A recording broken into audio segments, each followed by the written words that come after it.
Salam, axşamınız xeyir olsun. Bu bizim Azərbaycan yarpaq dolması deyil. Türklərin yaprak sarmasıdır, zeytinyağlı. Yəni bunun içində qeyd edeyim ki, ət yoxdur. Yəni yazırlar ki, yorumda ət hanı, tək düyü gördük. Yəni bu türklərin ətsiz yaprak sarması. Mən də ilk dəfədir bişirirəm. Həqiqətən yəni dadı çox qəşəngdir. Yəni birini də nümunə üçün göstərim içindəki düyü olduğunu.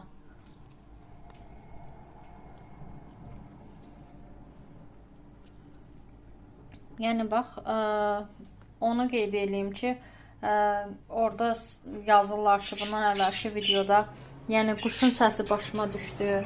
Ay nə bilim, bu dolma deyil. Əgər kim istəmir, baxmasın. Vallahi həqiqətən yəni türklər də bizim qardaş ölkədir. Onların ən çox yediyi, sevdiyi dolma. İndi mən də hazırladım ki, yəni bilmək, görmək, resepti bilmək istəyənlər üçün, yəni paylaşım. Həqiqətən çox qəşəngdir.